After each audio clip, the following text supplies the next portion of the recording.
Ministry, y'all, it's a hot mess. How is leading people in musical worship unique to other types of worship? I'm so glad you asked. If I'm mad at God, I'm in it.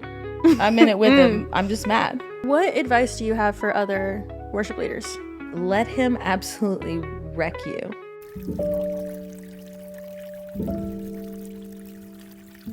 Julie Goss. Hi. Welcome to the Freedom Podcast. I'm excited to be here. I'm so excited to have you here. I have actually been wanting to talk to someone about worship for a while because I've had a few guests that have talked about like the music business, especially being in Nashville area. Like that's going to be a lot of that. But worship is a whole different category and I'm really excited to talk about that. Yeah. How long have you been doing worship? I started, all my life that I can remember, but I would say I went on the road doing worship, I would say at a full-time kind of level, 2006 in the fall. Okay. That's Maybe almost spring of 2006. So your 20-year anniversary is next year. That's so exciting. Yeah. Are you still doing it right now? Yeah. Oh my gosh, what are you doing right now? Are you touring?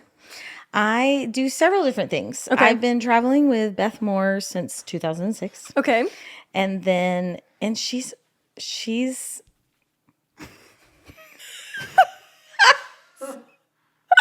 I'm sitting here, I'm going through my mind going, should I say how old she is? Should I not say how old she is?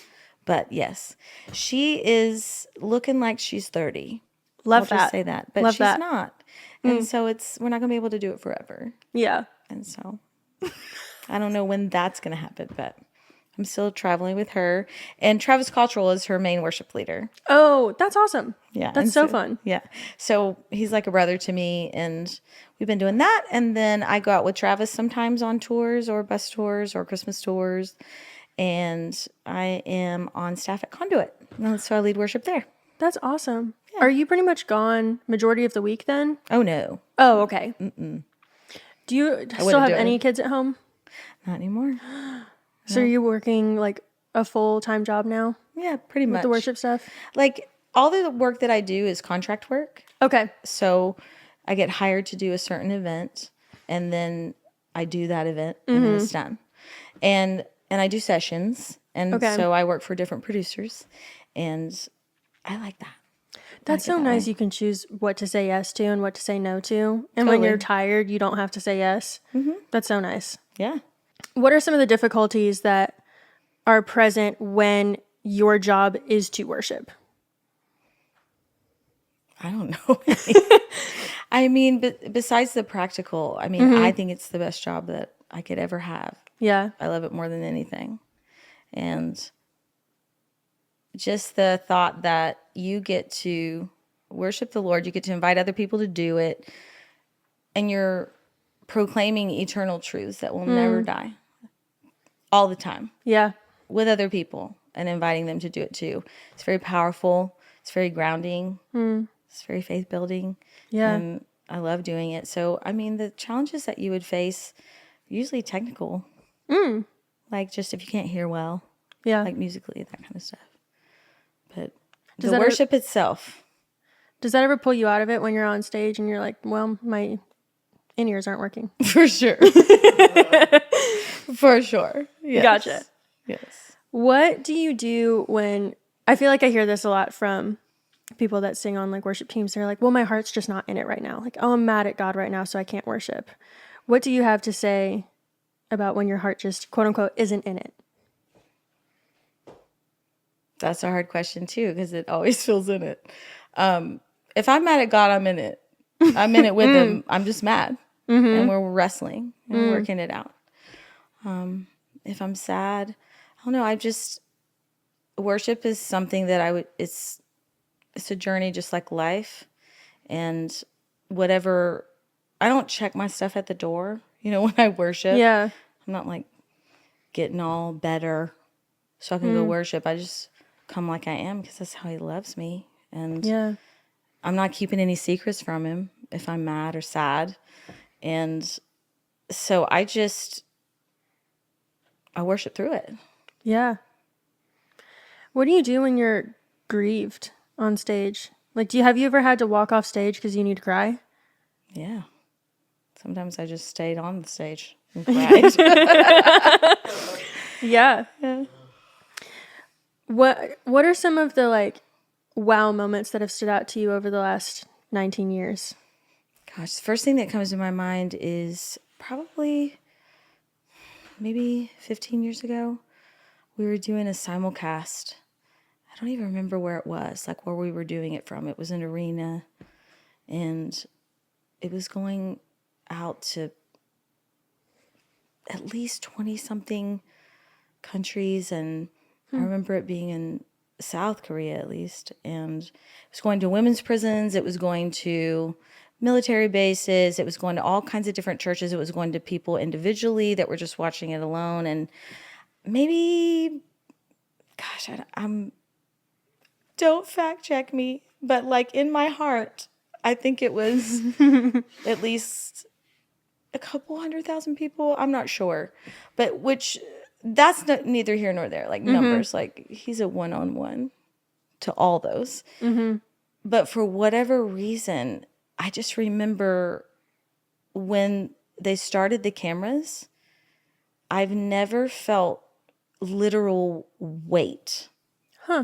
Like physical weight, like I almost could not stand, and not connected to a thought or a feeling. Because I've felt like weighty in the Holy Spirit, but this was like it was so holy. And I just had the thought of just the profound work that God was doing, and He does it however He wants, with whoever He wants. I mean, my son always made fun of me when I was younger, or when he was younger, sorry. And I guess I was younger too then. But I would just tell the people that I was working with or mentoring or teaching or whatever, it's like, there's always somebody better. There's always going to be somebody prettier, thinner, not thinner, better musician. And my son would always go, great pep talk, Mom. But the point is that we get to do it. Yeah. And we want to be as excellent and qualified as possible. Was that just my watch dinging? I think so. Here, this is what we do. Sorry for the ding. So I want to go back to how you said it was like heavy or weighty. Yeah. That was the first time you've ever experienced something like that? Yeah. I don't know if I've ever experienced something quite like that again. So, out of my own curiosity, dealing in spiritual warfare, there's oftentimes you feel demonic presence and it feels heavy and weighty. Like that's how I would describe it, and I've heard other people describe that, like oppressive feeling. So what was the difference of feeling like, gonna fall to your knees because of the presence of God versus feeling that heavy weight of spiritual warfare or oppression? It felt like awe. It didn't feel like fear. I wasn't afraid. I was just, it's like a holy fear. And I could have never described it any other way. Yeah. Before, I'd be like, fear, you're afraid of God. What does that actually mean? And we can put it in certain kinds of words, but I was actually feeling that. That's so interesting. I didn't even, and I wanted to give way to it. Like, I wish I could have just fallen down on the ground, but we were about to sing a song, so I was trying not to fall on the ground. Yeah. Have there been any other moments where you're like, this is just the craziest job that I could have? Every time? Not every time. My Travis used to make fun of me because I would say, why do they pay us to do this? Like, why is this a job? And he was like, you've got to stop saying that. But it's the most wonderful job. You always feel such a great sense of purpose in whatever you're doing, and a sense of family. But I was told, going out with Beth and Travis, people would come and be replacements, and they'd say, this isn't like any other people that we've ever gone out with. Like, this is next level. Just the love and the dedication and the authenticity and just the way that Beth is and the way that Travis is. They're my mentors, and she treats us like her kids. Like, she's very motherly and loving, and he's just very wise. Do you think part of that too is that they've set up a culture to where they are making sure that it's never about them? 100%. Because, you see all of these big worship leaders fall over and over again. Mm-hmm. And I have to wonder if it's the same thing that pastors deal with too, where it's eventually is hard to come against the temptation that it can be about them. Yeah. Because you are on a stage in front of people. And I would imagine it gets difficult, and with the enemy in our flesh, to forget that you're leading in worship and not just singing a song and it's about you. I think it could be that way. I just think they create that kind of culture. Like, Yeah. and my personality doesn't lend itself to that really. I have other struggles. Like, I feel very aware all the time. Like, this is a crazy privilege. This is, but not because I'm awesome. That's just kind of the way that I think. And plus the crazy stuff we get to do. Like, there is no reason that some of the stuff that I've been able to do, I just got to be a part of it. Yeah. Yeah. So if that's not, like, I think if I was leading worship, I think that would be my stumbling block of, like, not letting it become And it about totally me. makes sense. Yeah. So if that's not, what your thing is, what are some of the struggles that you have because of your personality? I think some of the struggles that I have is I kind of feel like an empath sometimes of other people's emotions. Mm-hmm. And I've struggled with that even when I was little. Like, I just always loved God and always loved people. And I felt like I would hurt when they would hurt. Mm. And so sometimes I have trouble with just carrying things that I shouldn't carry. Yeah. Like from other people, or just, you get the savior complex that you just want to save everybody from their problems. Yeah. And yeah, I struggle with that. That's interesting you brought that up. It's something I've been thinking about a lot. I was actually talking to my sister about this recently, and we were talking about how for us, there's a certain type of person that, like, it's different for me and her, what type of person that is, that makes me want to be like, I need to help them. Like, I have to help them, but to a point where I don't have enough self-control to not be too involved in their life. Mm-hmm. And like, that type of person looks different for my sister. And I was saying, like, for her, I was like, you may not be at the spiritual maturity or health right now to be able to help them in a healthy way and surrender that to the Lord still. Mm-hmm. And I think there's like certain types of people that are like that for me. But if that's something you experience with a lot of people, how do you set guidelines of like, like, when do you know maybe I'm not healthy enough to like be involved in their life at all? Or like, how can I be involved in their life in a way that it's not detrimental to my well-being? Like, what do you do with that? And also I want to add that it's detrimental to theirs. Yeah. Like, we're not supposed to be their God. Mm-hmm. Right. And also they could be building up strength by going through the problems. If you remove it, that was what was going to grow them up. Right. And so, I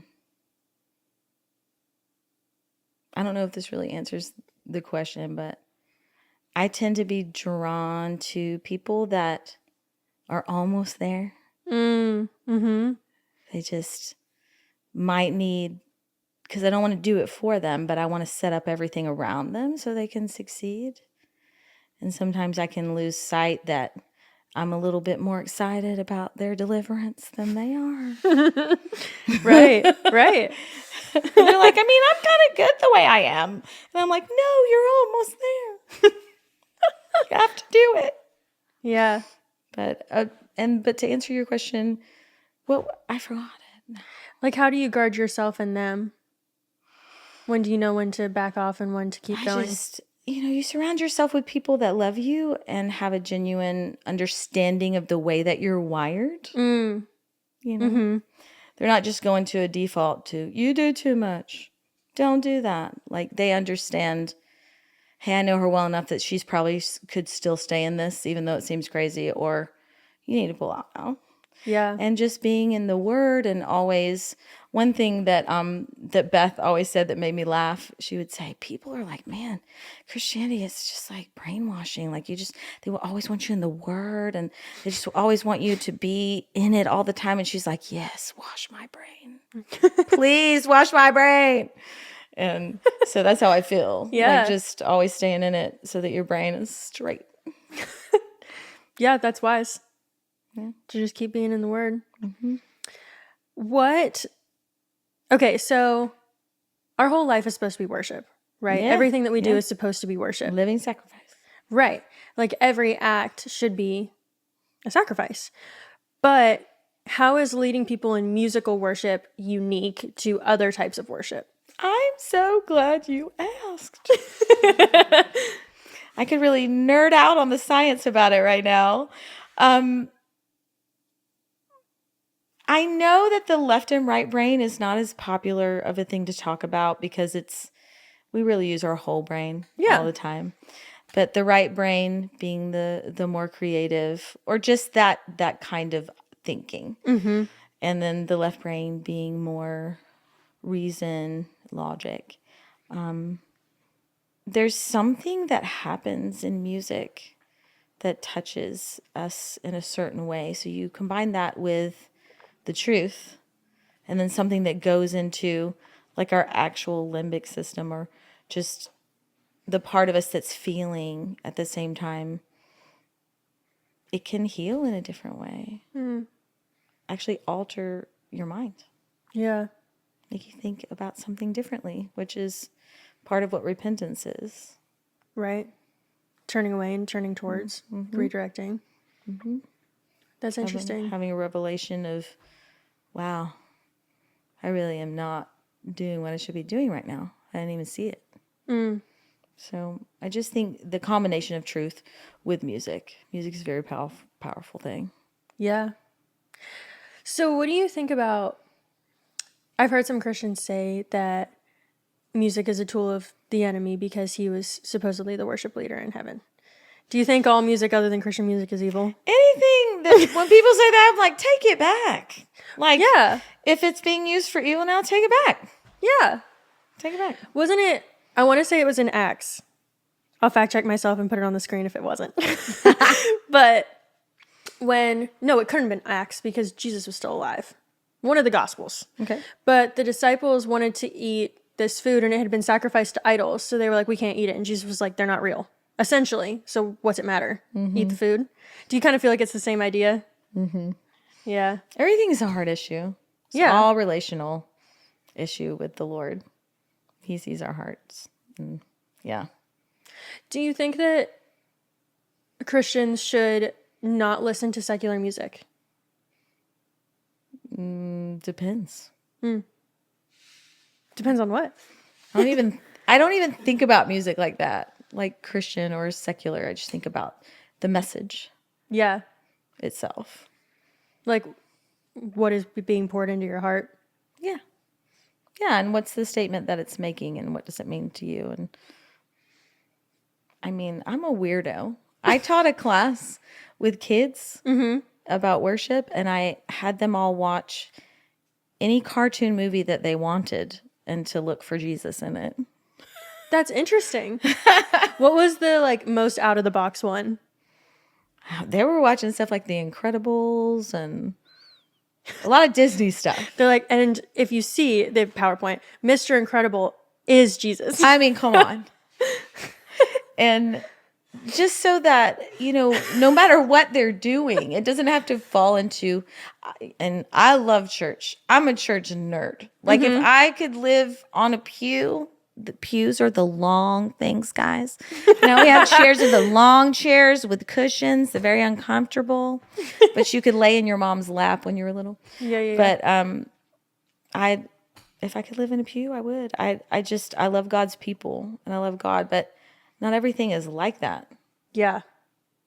And you have to be able to relate and find God anywhere. Do you feel like because you spend so much time worshiping and leading people in worship and being part of the church that it sometimes makes it difficult being out, like, quote unquote, in the world? No. In what way do you mean? Okay, so my train of thought for this was like growing up homeschooled Christian, Middle Tennessee. It's a bubble, and then I feel like when I went to hair school and my friends have gone to college, it's like this is what like other people are like, and it feels it feels like whoa. So I was like, well, if you stay in like that quote unquote bubble and are working for a church and part of a church and I'm around Christians all the time, I feel like it would make non-Christians feel like more, Well, that wasn't the best I've ever spoken English, but no, any ministry, y'all, it's a hot mess in the sense of not the ministry itself, but what you see. You see it all, especially being on church staff, and just the brokenness of the world is very apparent, and the brokenness of like people come into the church like a hospital, and what they faced even from the church. Yeah. So, making it hard to be in the world.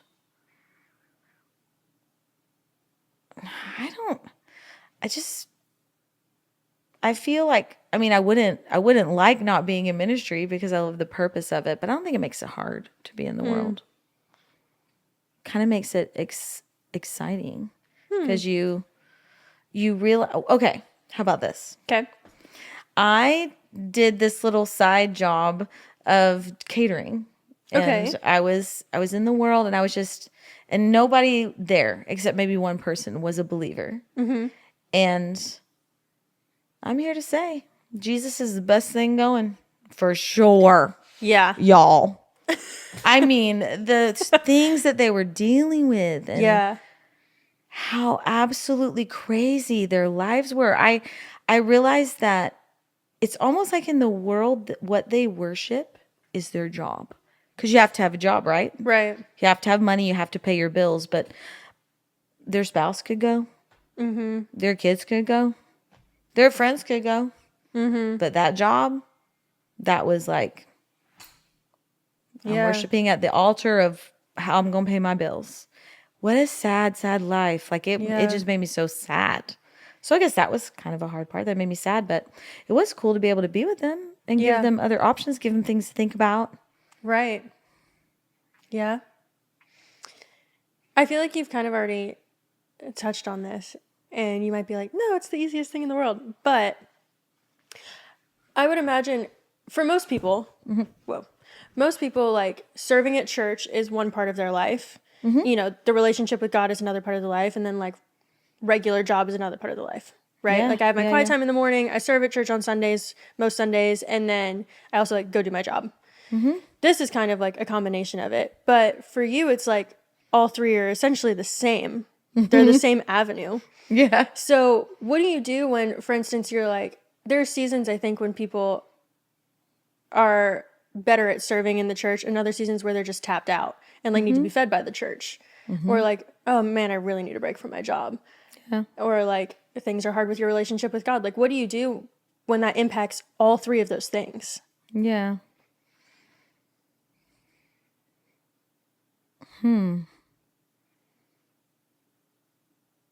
It's interesting because I've had difficult situations in my life that didn't have anything to do with any of those things. And it was my getaway.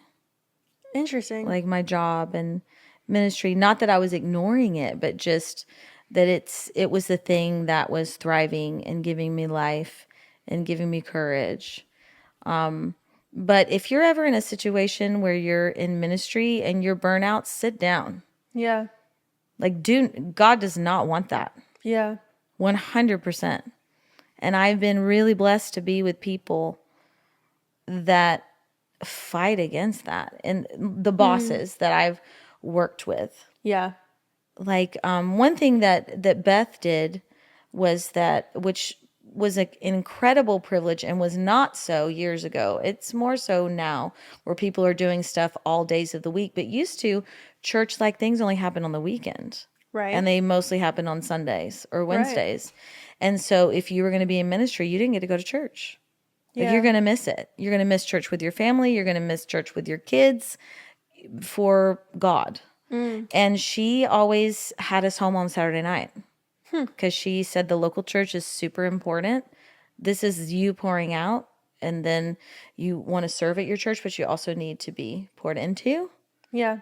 And so I was just, Travis is the same way. Like he was always saying, I know you've been doing stuff back to back. Are you sure you want to do this? And yeah. Has it ever been difficult being an example of worship to your kids? I guess I always said no because of the way I see worship. Like, I don't think that worship has to be all smiles and rainbows, Yeah. you know? Because you're doing life with God. And the one thing that I realize now that my kids are adults, some of them are married with kids, that my kids really didn't need me to be. When you're a parent, you love your kids so much, you want to be perfect. You just want to do everything the best way possible. It's such a great thing to try to achieve. It's such a normal way to think, but my kids didn't need me to be perfect. That would be actually terrible because then I would be their God and they would have to live up to whatever God-like status I dished out to them. I think one of the best things I did for my kids is they saw me be desperate for God. And when I was in need, that's where I went. And he always delivered every time. Not necessarily maybe like what we thought, but it was evident that he was at work. Yeah. Yeah. And you homeschooled your kids, right? Yeah. All the way through? Yeah. How did you balance the homeschool and the work? I sometimes made my work homeschool. Sometimes made homeschool my work. In the sense of, I remember the first couple of years, I was freaked out. Really? Because it's not something that I thought that I was going to do. But at the time, my husband was fully supporting us in the studio, and he would work, 3 weeks out of the month and then be off a week. And it's just like, our whole life is going to change because we have a kid in kindergarten. No. I don't. I was kind of a little rebellious about it. It honestly wasn't even like a big spiritual pull to do it. It was just like, I don't want somebody telling me what to do. Yeah, fair. Especially because they're just teaching her colors and numbers. I can do that. Yeah. And I love my kids and I wanted to share the Lord with them, but that is not why I homeschooled at first. And so, we had desks, we had a flag, we were pledging to allegiance and doing all the things and making sure that we sat in our desks when we did our work and all of that. And there's nothing wrong with that. There's nothing wrong with that. But that just, I thought in my mind, I've got to recreate school as I knew it in order for my kids not to be weirdos. Right. To go to church and they're like the weirdos, the homeschool weirdos. It was a real thing. Like I'm being funny about it, but it was, I wanted my kids to feel liked and well loved and enjoyed by other people. And I didn't want to be the reason that they weren't. Now I'm glad they're weird. Now I'm glad they're counterculture. Yes. But so the first couple of years I was so freaked out because just the pressure of fulfilling all these things. And then by the third year, I just thought, this is crazy. Like I'm not going to stress myself out about this, about academics. I did this. I'm starting to do this more and more because I want my kids to have the opportunity to share the Lord with them and live life with them. And I was like, next year we're just doing the Bible. I don't care if we don't do anything else. Like that's what we're going to do. That's going to be the center. That's going to be everything that we do. And of course, it was the best year we ever had. And we did more than the Bible because it was so smooth and so easy and so great. And then from then on, it just came from a place that was more free-flowing and a place where I wasn't controlling the ship and freaking out. And it was awesome. That's awesome. And so, like, if I was doing my taxes and I was stressed out that they were asking me questions about math, I just told them to go get some paper and come help me with the taxes. We're going to learn about 1040. That's actually really helpful. Like a 1099. That's what this is. Add this up. You get them to do your work for you. That's awesome. That was probably really helpful to learn as a kid. Mm-hmm. I mean, that's life. Yeah. This might be a smidge personal, so you can answer however you want to answer. I'm here for it. Let's get But, personal. Going back to you saying you're an empath and that you feel there's pain, and especially you want to help people that are like almost there. And I guess this depends a little bit on your, theological view of salvation. But every kid has to make the decision for themselves about whether they're going to follow God. So as a mom, how did you deal with they're almost about to make the choice and the struggle? That just happened. Like when they had the revelation of understanding that they could invite God to be their Lord, their Savior, not just about Him. But I have a story about the baptism part. Okay. A couple of stories about that. That was a struggle for me. Really? Well, the first one's kind of funny. I should have realized, but my first daughter, like putting her head under the water was like a no-go. Huh. Like, I'm going to die. I'm going to drown if I put my head under the water of any sort. So, okay. So, and I would say, I think she was 7 or 8 when she received the Lord. And the first thing that her grandfather said, I didn't even think about asking her this because she had just become saved. And her grandfather was like, "Oh, when are you going to be baptized?" And she goes, "Oh, I'm not doing that. I'm not doing that." And so that was kind of a funny story. And I was like, huh. But and Joseph was just here for all of it. Dunk me, drown me, like, let's go. And he got baptized on his birthday, so he thought that was really cool. That's cute. But with my youngest daughter, she became a Christian, and so then she wanted to be baptized. And my husband was like, "She's not ready." And I was like, "What do you mean? Like, they become a Christian and then they get baptized?" And he was like, there's something in me. She's not ready. And so in my mind, I was like, well, how do we know? What am I looking for? I don't know what to do. And then she would keep asking me. Yeah. It's like, and so I would just say, well, talk to your dad. And I kind of got a little bit hung up on it. Like, is this going to discourage her? Because she wants to be baptized. And it just had never gone down like this before. Like the other two were just became a Christian. You got baptized. Was awesome. But I trust my husband. And I knew that something was there. But it was interesting walking it out. And then when she went to go see her older sister lead worship in youth. Okay. So she was there and she was listening. And the pastor actually said, I still remember it. That's wild. He said, "I want everybody to close their eyes. And you know that the Holy Spirit can talk to you. He loves you. And He can speak to your heart. He can speak to your mind. And I just want you to close your eyes for a minute and just ask the Lord what He would want to say to you, And I thought it was a sweet moment. And I was also just thinking about, I wonder who's really tapping into this, at this age.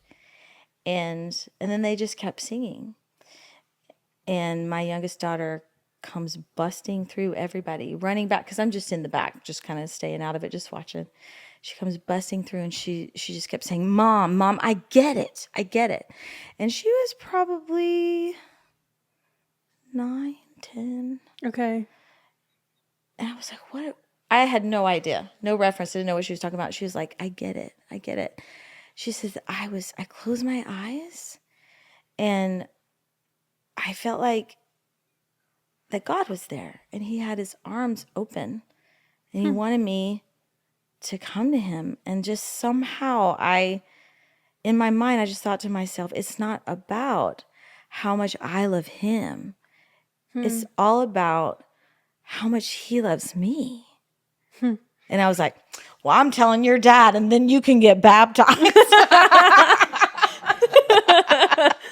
So I was, no, at the time I was actually really, really moved. But then I did think about that. I'm wondering if something like this, would be something that he would, and he was like, yeah, yeah, she's ready.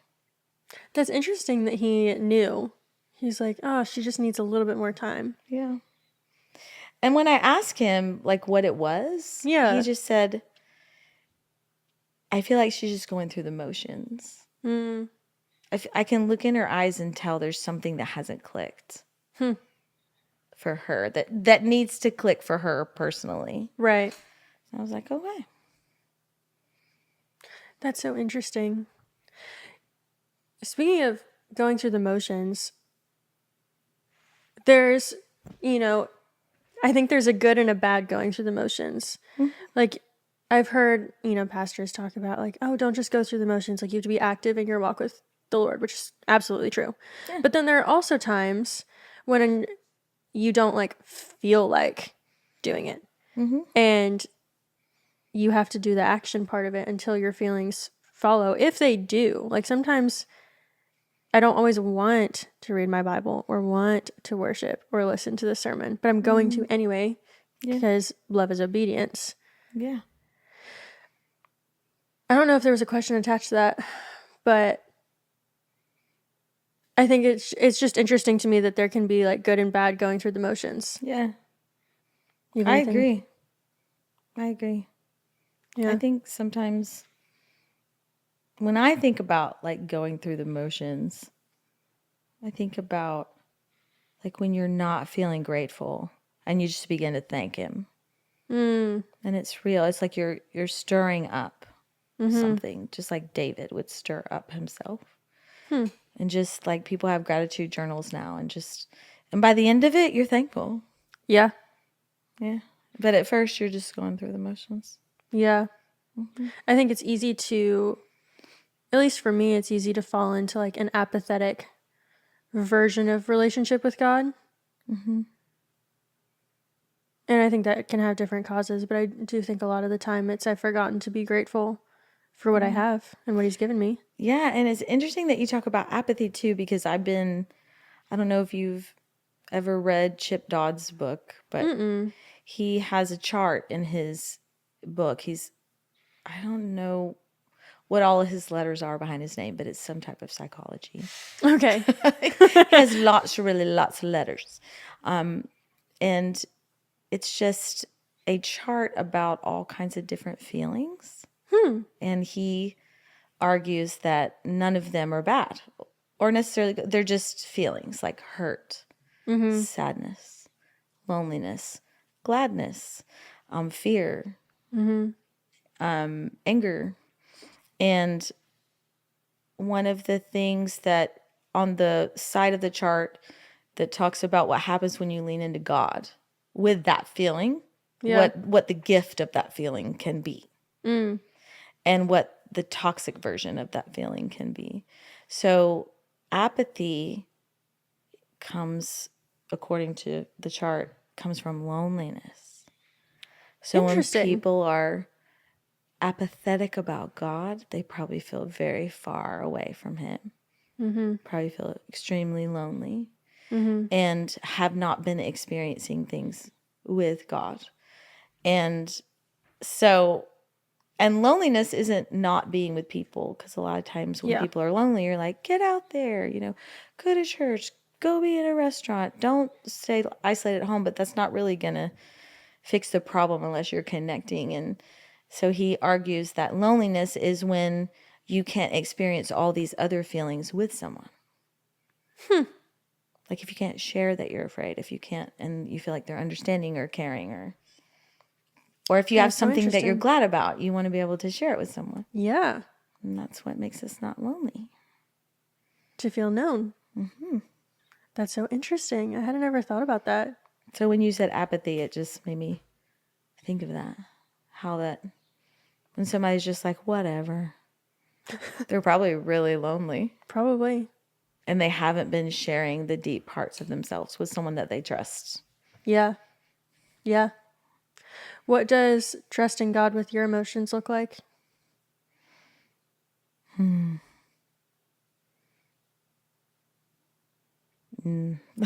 Okay, the first thing that's coming to my mind is like not being churchy. Okay. Just really saying how you feel. Yeah. If you're upset. Like, everyone knows it's stupid to be mad at God. I mean, logically. Sure. But if you are, you should work it out. And you should work it out with him and work it out with other people that can point you back to him. And it just looks real and raw, and it looks like just the safest place in the whole wide world. And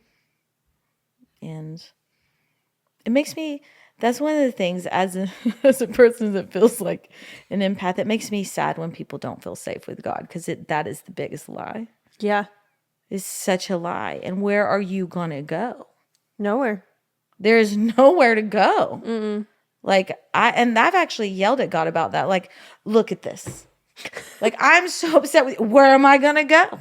Who else is going to help me with supernatural power and love? This sucks. That's real. And so, yeah, crazy. That's so funny. Do you feel like one emotion over the other is when you feel closest to God? Well, I like the glad feeling. That's a really good one. I really like that one. I'm good with like being afraid and going to God. Okay. I'm one time I was talking with this couple that's really huge in deliverance ministry and has so much fruit. And so I had gone to them because I was really struggling. Like, I just felt like locked up in something that I wanted. Just whatever it was, I want it out of my way. And so let's go to deliverance ministry. Get this out. And they said, so what are you angry about? And I was like, well, I don't really like anger. I don't feel like I'm really good at it. I don't really know what to do with it. And so they said, so you're very angry. What are you angry about? Kind of thing. So I had pretty much the same experience, but with sadness. I went to therapy and I was like, well, I'm really angry about a lot of things, but I like anger because I know how to use it. And I was like, I don't know that I know how to be sad. And she was like, sad sucks. Okay, sad sucks. You just have to sit in it. It's the worst. Awful. Christian behind the camera, have had this conversation the so many shortest amount times. of time we can spend in sad and get out. And then get out. It feels you. so unproductive. Yes. Anger, I'm like, I can do something with this. It scares me. Anger scares me. Really? Yes. My parents were so quiet and dignified, and they never yelled. So when people yell, I'm like, that's so funny. Sorry, I cut you off, and that was a good story. No, it's totally fine. I feel better about it now. I still hate being sad, but yeah. I actually feel like sadness is probably when I feel the closest to God, though. So I think I was missing out on a lot. Yeah. So it's fine now. I'm because the comfort that you get. Yes, 100%. Yep. Yeah, because giving God anger to me is trusting that He's going to take care of whatever I feel is unjust or whatever I don't like. Yeah. Because I'm a big well, it's not fair person. Yeah. And I want it to be fair, but only if it benefits me. If it's not fair and then I suffer from it, I don't like that either. Suffering is kind of the worst. It's not. Yeah, let's not have a podcast about suffering. No. Imagine I called it the Suffering Podcast. Everyone That'd be would bad. listen. Everybody would. I would have so many views. You probably would. The gift of anger is passion. Like, according to Chip Dodd, it's like one of the gifts that can come from anger. It can be change and passion and like bridled. Yes. Good passion, doing something about it. The thing. Yes. That's why I like the actual biblical definition of meekness so much because it's strength under control. And I love that. Oh, yeah. Meekness, when I was growing up, I was like, so that's weak people. Because that's holding your finger over the red button to hit the atomic bomb and not doing it. Yes. But I could. But I could do it. But meekness is such a gift to be like, oh, okay, I can do this thing, but I'm going to choose not to because God can take care of it. That's cool. Yeah. Sadness is the worst. You just have to be sad.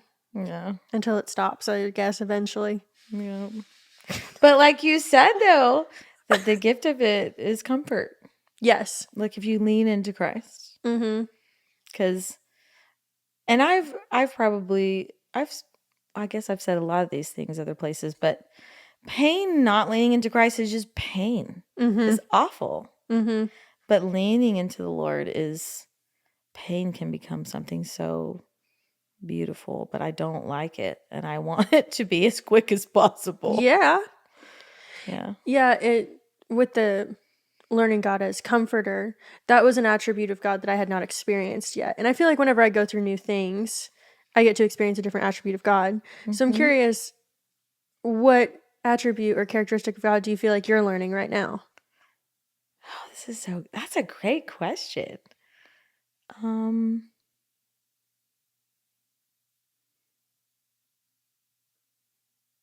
Probably more than one.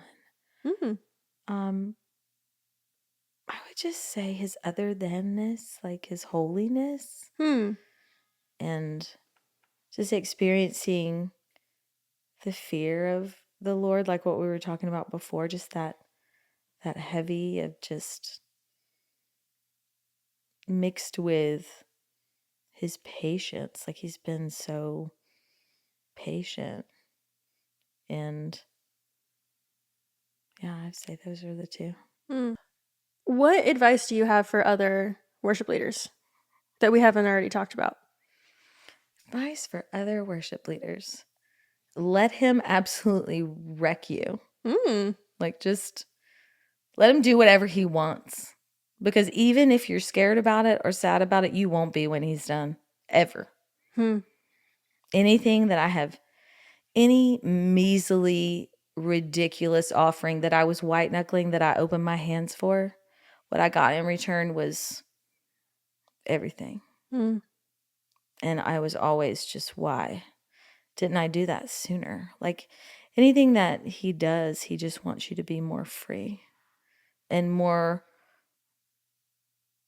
closer to the original design that he created you to be, and also to be transformed into his likeness. And don't resist it. What does living in freedom look like for you?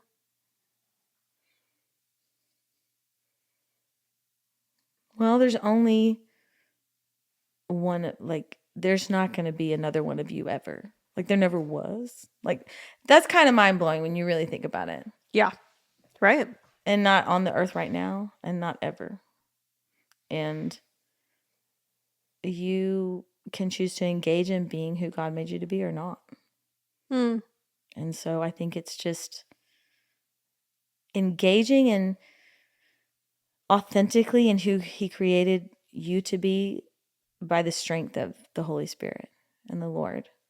And there's no better ride. Like there's just nothing better going than that.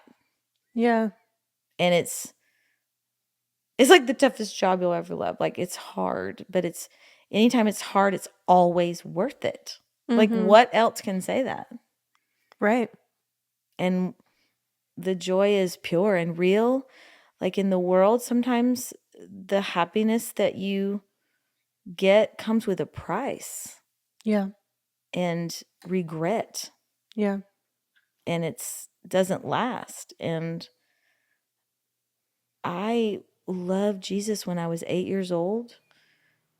And I love him still. Like more deeply than I could ever imagine.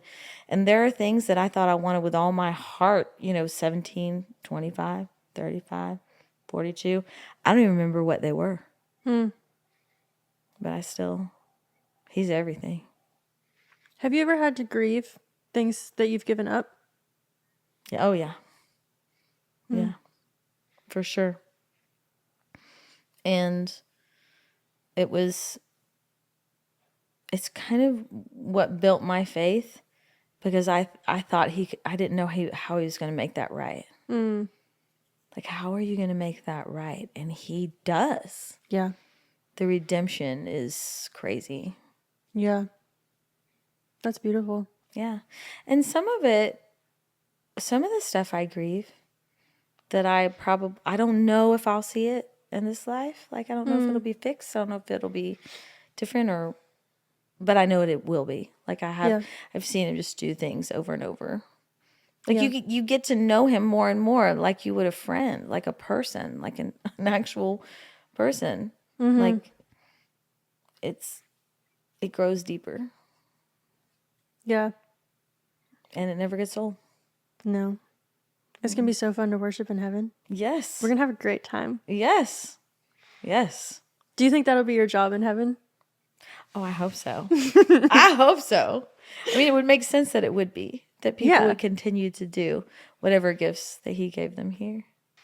Is there anything that you wanted to talk about that I didn't ask about?